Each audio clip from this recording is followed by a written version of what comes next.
ಎಲ್ಲರಿಗೂ ನಮಸ್ಕಾರ. ನಿಮಗೆಲ್ಲರಿಗೂ ದ ಬೋಲ್ಡ್ ಲರ್ನರ್ಸ್ ಯೂಟ್ಯೂಬ್ ಚಾನಲ್ಗೆ ಸ್ವಾಗತ. ಈಗ ಈ ಒಂದು ವಿಡಿಯೋದಲ್ಲಿ ಇವತ್ತು ನಡೆದಂತಹ ಅಂದರೆ ದಿನಾಂಕ 12 ಏಪ್ರಿಲ್ 2026ರಂದು ನಡೆದಂತಹ ಡಾಕ್ಟರ್ APJ ಅಬ್ದುಲ್ ಕಲಾಂ ವಸತಿ ಶಾಲೆಯ ಪ್ರವೇಶ ಪರೀಕ್ಷೆ ಆಗಿರ್ಬೋದು ಅಥವಾ ಅಲ್ಪಸಂಖ್ಯಾತರ ಮೊರಾರ್ಜಿ ದೇಸಾಯಿ ವಸತಿ ಶಾಲೆ ಪ್ರವೇಶ ಪರೀಕ್ಷೆ ಆಗಿರ್ಬೋದು. ಈ ಪ್ರವೇಶ ಪರೀಕ್ಷೆಗೆ ಸಂಬಂಧಿಸಿದಂತೆ ನಾವು ಕೀ ಉತ್ತರಗಳನ್ನು ನೋಡ್ತಾ ಇದ್ದೇವೆ. ಈಗಾಗಲೇ ಕನ್ನಡ ವಿಷಯದ ಕೀ ಉತ್ತರಗಳನ್ನು ನಮ್ಮ ಯೂಟ್ಯೂಬ್ ಚಾನಲ್ನಲ್ಲಿ ಅಪ್ಲೋಡ್ ಮಾಡಿದ್ದೇವೆ. ನೀವಿನ್ನೂ ನೋಡಿಲ್ಲ ಅಂತಂದರೆ ಆ ವಿಡಿಯೋವನ್ನು ನೋಡ್ಕೋಬೋದು. ಆಮೇಲೆ ಆ ವಿಡಿಯೋದ ಲಿಂಕನ್ನು ಇದೇ ವಿಡಿಯೋದ ಡಿಸ್ಕ್ರಿಪ್ಷನ್ನಲ್ಲಿ ಹಾಗೂ ಕಮೆಂಟ್ ಬಾಕ್ಸ್ನಲ್ಲಿ ನೀಡಿರ್ತೇವೆ. ಓಕೆ, ಆ ಲಿಂಕ್ ಕ್ಲಿಕ್ ಮಾಡುವ ಮುಖಾಂತರ ಈ ಒಂದು ಕನ್ನಡ ವಿಷಯದ ಕೀ ಉತ್ತರಗಳನ್ನು ನೀವು ನೋಡ್ಬೋದು.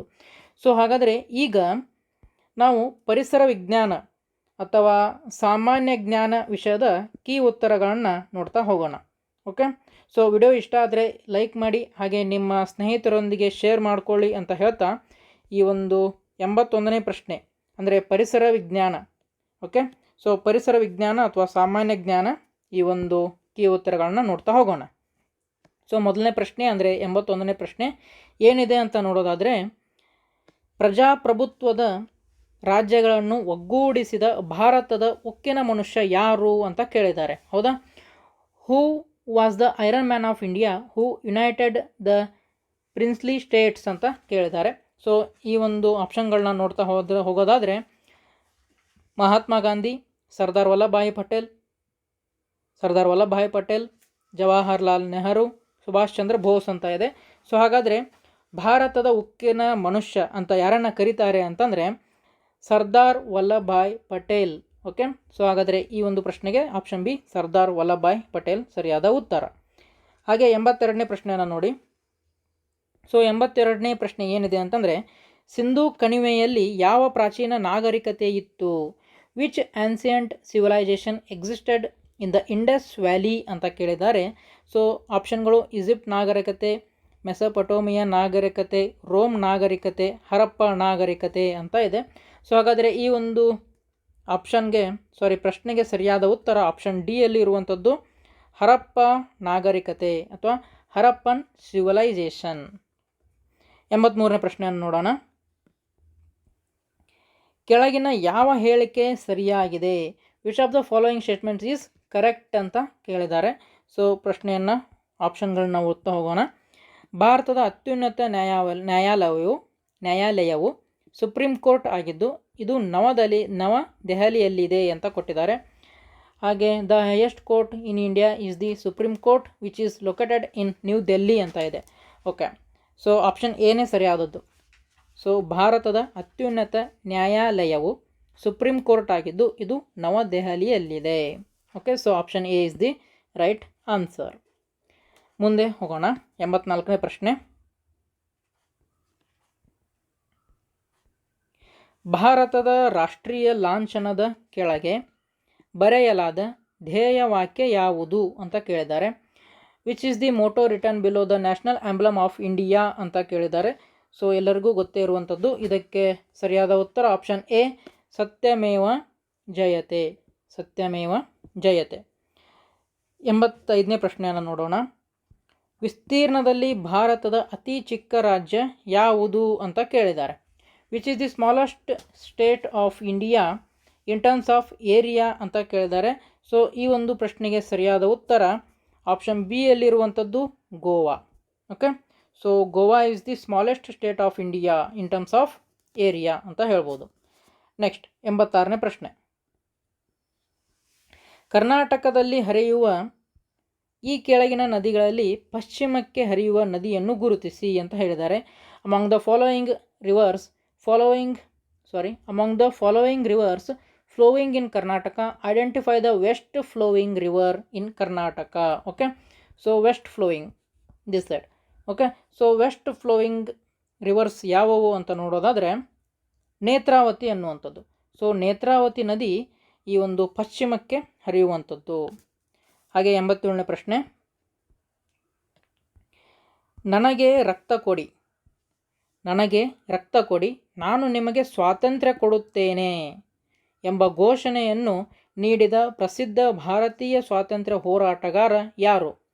ಹೂ was the famous Indian freedom fighter who gave the slogan give me blood I will give you freedom. So ಹಾಗಾದರೆ ಈ ಒಂದು ಘೋಷಣೆಯನ್ನು ನೀಡಿದಂಥ ಭಾರತದ ಸ್ವಾತಂತ್ರ್ಯ ಹೋರಾಟಗಾರ ಯಾರು ಅಂತಂದರೆ ಆಪ್ಷನ್ ಬಿ ಯಲ್ಲಿ ಇರುವಂಥದ್ದು ಸುಭಾಷ್ ಚಂದ್ರ ಬೋಸ್. ಓಕೆ, 88ನೇ ಪ್ರಶ್ನೆಯನ್ನು ನೋಡೋಣ. ಓಕೆ, ಸೊ 88ನೇ ಪ್ರಶ್ನೆಗೆ ಹೋಗೋದಕ್ಕಿಂತ ಮುಂಚೆ ಒಂದು ಅನೌನ್ಸ್ಮೆಂಟ್ ಏನಪ್ಪ ಅಂತಂದರೆ, ಇದೇ ಥರನಾದಂತಹ ಶಿಕ್ಷಣಕ್ಕೆ ಸಂಬಂಧಿಸಿದಂತಹ ಏನು ಮಾಹಿತಿಗಳಿಗೂ ನಿಮಗೆ ತಕ್ಷಣಕ್ಕೆ ಬೇಕಾಗಿದ್ದಲ್ಲಿ ನಮ್ಮ ವಾಟ್ಸಪ್ ಗುಂಪನ್ನು ಈ ಒಂದು QR ಕೋಡ್ ಸ್ಕ್ಯಾನ್ ಮಾಡಿ ನೀವು ಜಾಯ್ನ್ ಆಗ್ಬೋದು. ಓಕೆ, ಸೊ ಈ ಒಂದು ವಾಟ್ಸಪ್ ಗುಂಪಿನಲ್ಲಿ ಈ ನವೋದಯ ಆಗಿರ್ಬೋದು, ಆದರ್ಶ, ಮುರಾರ್ಜಿ, ಸೈನಿಕ, ಅಲ್ಪಸಂಖ್ಯಾತರ ಮೊರಾರ್ಜಿ ದೇಸಾಯಿ, ಹಾಗೆ ಈ ಮುಂಬರುವಂತಹ ಎಕ್ಸಾಮ್ ಮೌಲಾನಾ ಆಜಾದ್ ಶಾಲೆ, ಓಕೆ, ಸೊ ಈ ಎಲ್ಲ ಶಾಲೆಗಳಿಗೆ ಸಂಬಂಧಿಸಿದಂತಹ ಏನು ಮಾಹಿತಿಗಳು, ಓಕೆ, ರಿಸಲ್ಟ್ ಆಗಿರ್ಬೋದು, ಕಟ್ ಆಫ್ ಲಿಸ್ಟ್ ಆಗಿರ್ಬೋದು, ಈ ರೀತಿಯಾದಂತಹ ಮಾಹಿತಿಗಳನ್ನು ನಾವು ಈ ಒಂದು ವಾಟ್ಸಪ್ ಗ್ರೂಪ್ನಲ್ಲಿ ಹಂಚಿಕೊಳ್ತಿರ್ತೇವೆ. ಸೊ ಹಾಗಾಗಿ ನಿಮಗೆ ಈ ಒಂದು ಗ್ರೂಪನ್ನು ಜಾಯ್ನ್ ಆಗಬೇಕು ಅಂತ ಇಷ್ಟಪಟ್ಟಲ್ಲಿ ಈ ಒಂದು QR ಕೋಡನ್ನು ನೀವು ಸ್ಕ್ಯಾನ್ ಮಾಡಿ ಜಾಯ್ನ್ ಆಗ್ಬೋದು. ಓಕೆ, ಸೊ ಇದು ಸ್ಕ್ಯಾನ್ ಮಾಡಲಿಕ್ಕೆ ನಿಮಗೆ ಬರಲಿಲ್ಲ ಅಂತಂದರೆ ಜಸ್ಟ್ ಈ ಸ್ಕ್ರೀನ್ ಮೇಲೆ ಕಾಣುತ್ತಿರುವಂತಹ ವಾಟ್ಸಪ್ ನಂಬರ್ ಏನಿದೆ, ಸೊ ಇದಕ್ಕೆ ಗ್ರೂಪ್ ಅಂತ ಮೆಸೇಜ್ ಮಾಡಿ ನಾವೇ ಈ ಒಂದು ಗ್ರೂಪ್ನಲ್ಲಿ ಜಾಯ್ನ್ ಮಾಡುತ್ತೇವೆ. ಓಕೆ, ನೆಕ್ಸ್ಟ್ ಮುಂದಿನ ಪ್ರಶ್ನೆಯನ್ನು ಹೋಗೋಣ. 88ನೇ ಪ್ರಶ್ನೆ. ಓಕೆ, ಸೊ 88ನೇ ಪ್ರಶ್ನೆ ಏನಿದೆ ಅಂತಂದರೆ,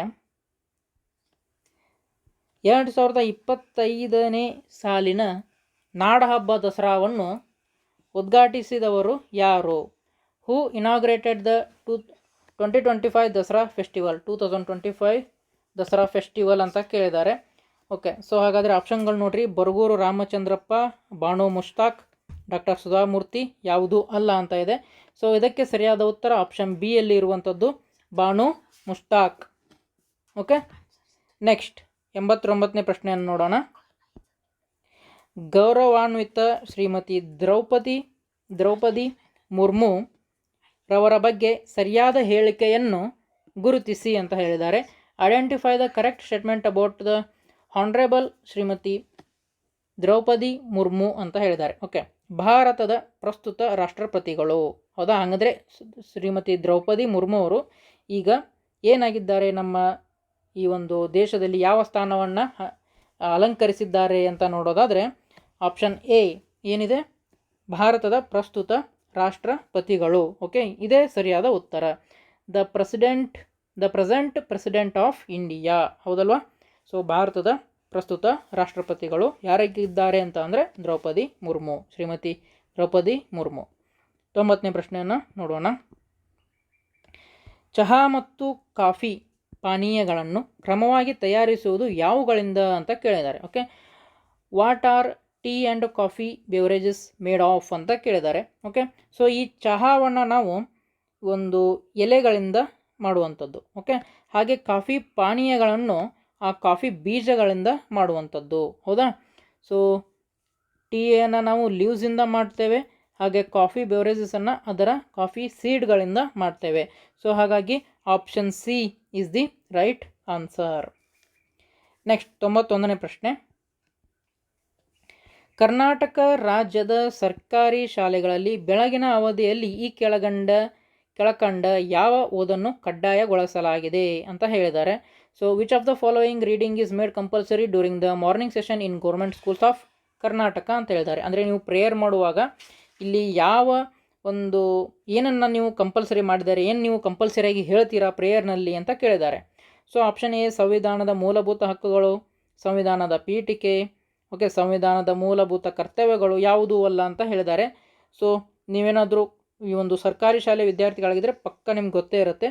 ಸೊ ಏನಪ್ಪ ಅಂತಂದರೆ ಸಂವಿಧಾನ ಪೀಠಿಕೆ ಅಥವಾ preamble of the constitution is the right answer. 92ನೇ ಪ್ರಶ್ನೆಯನ್ನು ನೋಡೋಣ. ಓಕೆ, ಪೆಟ್ರೋಲ್ ಮತ್ತು ಡೀಸೆಲ್ ಇವುಗಳನ್ನು ಅಂತ ಕೇಳಿದ್ದಾರೆ. ಪೆಟ್ರೋಲ್ ಆ್ಯಂಡ್ ಡೀಸೆಲ್ ಆರ್ ಅಂತ ಹೇಳಿದ್ದಾರೆ. ಇವುಗಳ ಏನು ನೋಡೋಣ ಈಗ. ಕಚ್ಚಾ ತೈಲದಿಂದ ಸಂಸ್ಕರಿಸಲಾಗುವುದು, to be refined from crude oil ಅಂತ ಹೇಳಿದ್ದಾರೆ. ಸೊ ಇದೇ ಈ ಒಂದು ಪ್ರಶ್ನೆಗೆ ಸರಿಯಾದ ಉತ್ತರ.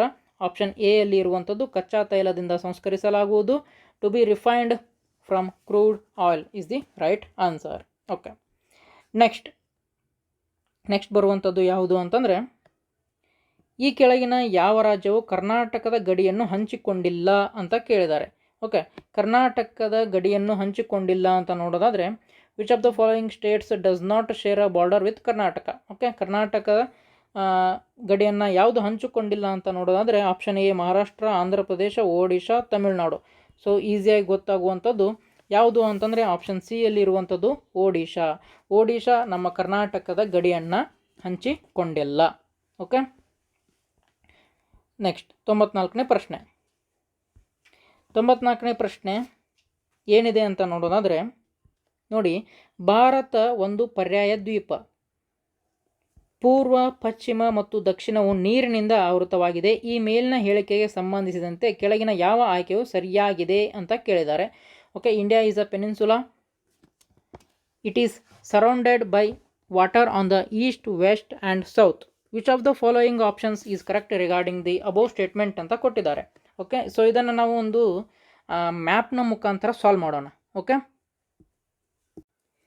ಓಕೆ, ನೀವಿಲ್ಲಿ ನೋಡ್ಬೋದು ನಮ್ಮ ಬಲಗಡೆ ಸ್ಕ್ರೀನಲ್ಲಿ ಈ ಒಂದು ಇಂಡಿಯಾ ಮ್ಯಾಪ್ ಚಿತ್ರಣ ಇದೆ. ಓಕೆ, ಏನು ಮ್ಯಾಪ್ ಇದೆ ನೋಡಿ. ಇಲ್ಲಿ ಪೂರ್ವ ಅಂತ ಕೊಟ್ಟು ಇಲ್ಲಿ ಹಿಂದೂ ಮಹಾಸಾಗರ ಅಂತ ಕೊಟ್ಟಿದ್ದಾರೆ. ಓಕೆ, ಸೊ ಪೂರ್ವದಲ್ಲಿ ಹಿಂದೂ ಮಹಾಸಾಗರ ಇದೆನಾ ಇಲ್ಲಿ? ಓಕೆ, ಸೊ ಪೂರ್ವದಲ್ಲಿ ಹಿಂದೂ ಮಹಾಸಾಗರ ಇಲ್ಲ, ಬದಲಾಗಿ ಬಂಗಾಳ ಕೊಲ್ಲಿ ಇರುವಂಥದ್ದು. ಹೌದಾ? ಓಕೆ, ನೀವಿಲ್ಲಿ ನೋಡ್ಬೋದು ಪೂರ್ವ ಹಿಂದೂ ಮಹಾಸಾಗರ ಅಂತ ಕೊಟ್ಟಿದ್ದಾರೆ, ಬಟ್ ಇಲ್ಲಿ ಪೂರ್ವದಲ್ಲಿ ಹಿಂದೂ ಮಹಾಸಾಗರ ಇಲ್ಲ, ಬಂಗಾಳ ಕೊಲ್ಲಿ ಇದೆ. ಸೊ ಹಾಗಾಗಿ ಆಪ್ಷನ್ ಎ ರಾಂಗ್ ಆಯಿತು. ನೆಕ್ಸ್ಟ್ ಪಶ್ಚಿಮದಲ್ಲಿ ಬಂಗಾಳ ಕೊಲ್ಲಿ ಅಂತ ಕೊಟ್ಟಿದ್ದಾರೆ. ಸೊ ಬಂಗಾಳ ಕೊಲ್ಲಿ.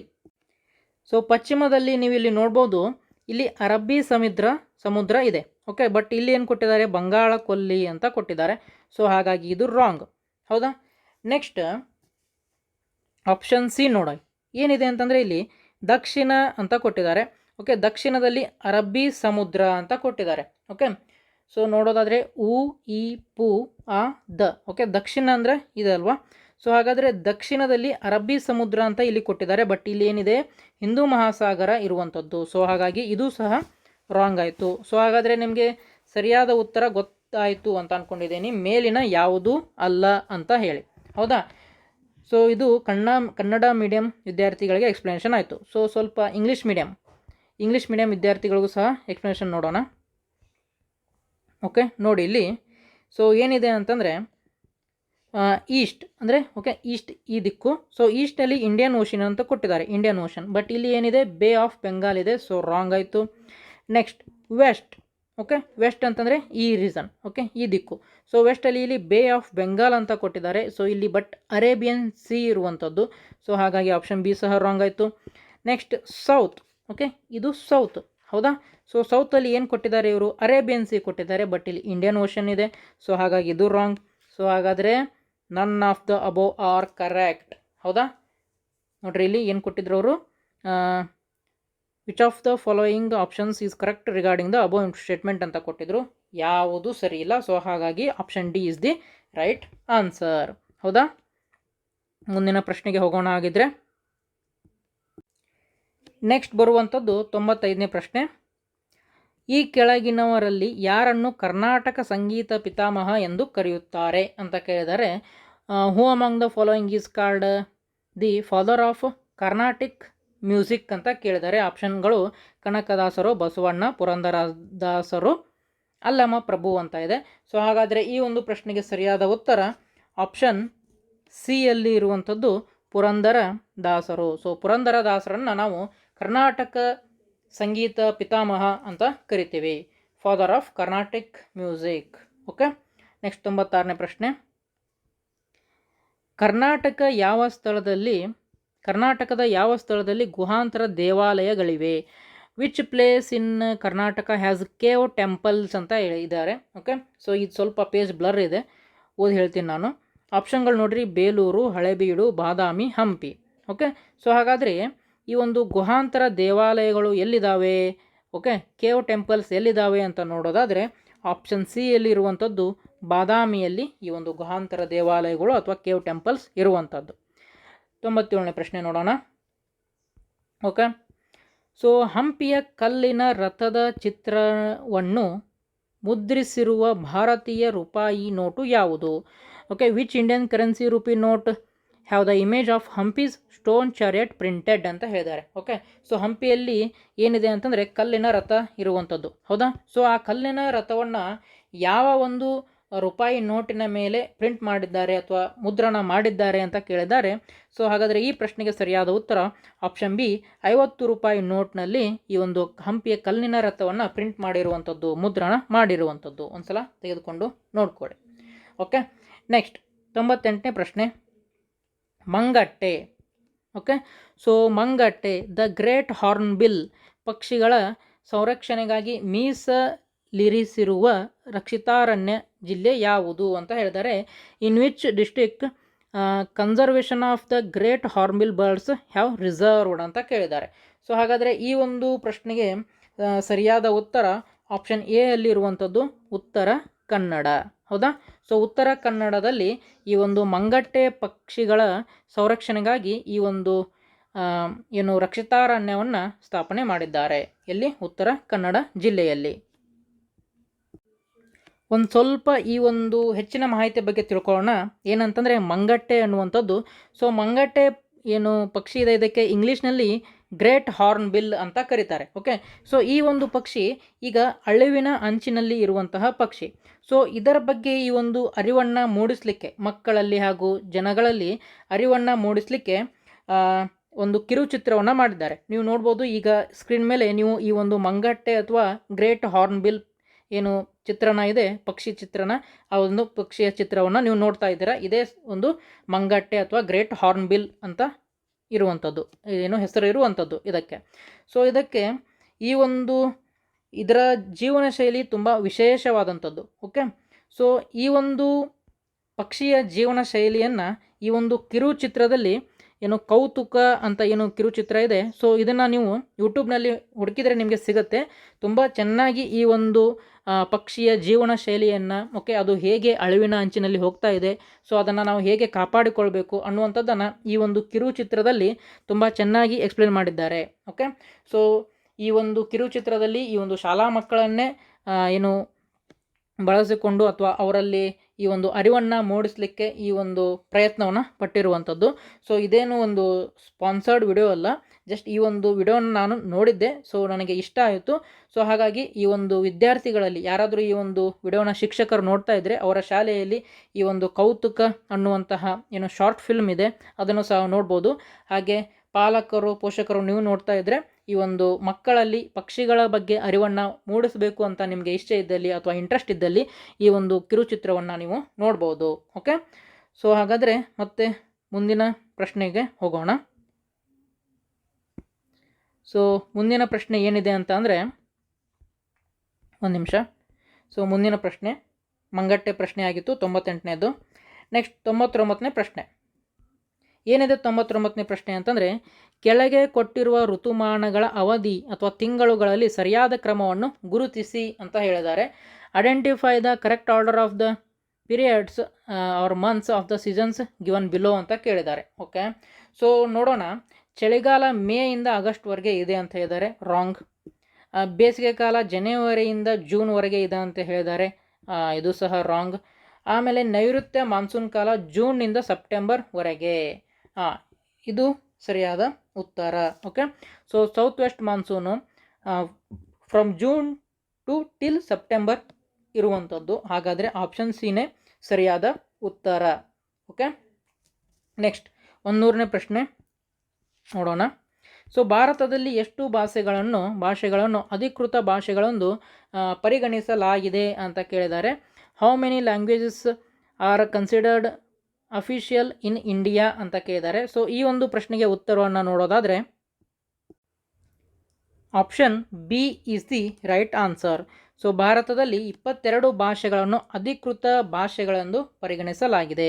ಓಕೆ, ಸೊ ಇಂಡಿಯಾದಲ್ಲಿ 22 ಅಫಿಷಿಯಲ್ ಲ್ಯಾಂಗ್ವೇಜಸ್ ಅಂತ ಕನ್ಸಿಡರ್ ಮಾಡಿದ್ದಾರೆ. ಸೊ ಓಕೆ, ಸೊ ಹಾಗಾದರೆ ಈ ಒಂದು ವಿಡಿಯೋದಲ್ಲಿ ನಾವು ಈ ಒಂದು ಏನು ಪರಿಸರ ವಿಜ್ಞಾನ, ಹೌದಾ? ಸೊ ಪರಿಸರ ವಿಜ್ಞಾನ ಅಥವಾ ಸಾಮಾನ್ಯ ಜ್ಞಾನ ವಿಷಯಕ್ಕೆ ಸಂಬಂಧಿಸಿದಂತೆ ಎಲ್ಲ ವಿಷಯದ ಕೀ ಉತ್ತರಗಳನ್ನು ನೋಡಿದೆವು. ಓಕೆ, ಸೊ ಈಗಾಗಲೇ ನಮ್ಮಿಂದ ಈ ಒಂದು ಹಿಂದಿನ ವರ್ಷಗಳ ಪ್ರಶ್ನೆ ಪತ್ರಿಕೆಗಳನ್ನ ಪಡೆದುಕೊಂಡು ಭಾಳಷ್ಟು ವಿದ್ಯಾರ್ಥಿಗಳು ಈ ಒಂದು ನಿಮ್ಮ ತಯಾರಿಯನ್ನು ನಡೆಸಿದ್ರಿ, ಹೌದಾ? ಸೊ ಹಾಗಾದರೆ ನಿಮ್ಮ ಎಲ್ಲ ಏನು ನಮ್ಮಿಂದ ಯಾರ್ಯಾರು ಈ ಒಂದು ಪ್ರಶ್ನೆ ಪತ್ರಿಕೆಗಳನ್ನ ಪಡೆದುಕೊಂಡಿದ್ದೀರಾ, ಸೊ ಅವರಿಗೆ ಎಲ್ಲ ಹೆಲ್ಪ್ ಆಗಿದೆ ಅಂತ ಭಾವಿಸ್ತಾ ಮತ್ತೆ ಮುಂದಿನ ವಿಡಿಯೋದಲ್ಲಿ ಇನ್ನೊಂದು ವಿಷಯದ ಕೀ ಉತ್ತರಗಳೊಂದಿಗೆ ಸಿಗೋಣ. ಜೈ ಹಿಂದ್. ಅದಕ್ಕಿಂತ ಮುಂಚೆ ನೀವು ನಮ್ಮ ವಾಟ್ಸಪ್ ಗ್ರೂಪನ್ನು ಸೇರಬೇಕು ಅಂತ ಇದ್ದರೆ ಈ ವಾಟ್ಸಪ್ ಏನು QR ಕೋಡ್ ಇದೆ, ಇದನ್ನು ಸ್ಕ್ಯಾನ್ ಮಾಡಿ ಅಥವಾ ಜಸ್ಟ್ ಈ ನಂಬರ್ಗೆ ಗ್ರೂಪ್ ಅಂತ ಮೆಸೇಜ್ ಮಾಡಿ, ನಾವು ನಿಮ್ಮನ್ನು ಸೇರಿಸ್ತೇವೆ. ಮುಂದಿನ ವಿಡಿಯೋದಲ್ಲಿ ಇನ್ನೊಂದು ವಿಷಯದ ಕೀ ಒಂದು ಉತ್ತರಗಳೊಂದಿಗೆ ಸಿಗೋಣ. ಜೈ ಹಿಂದ್.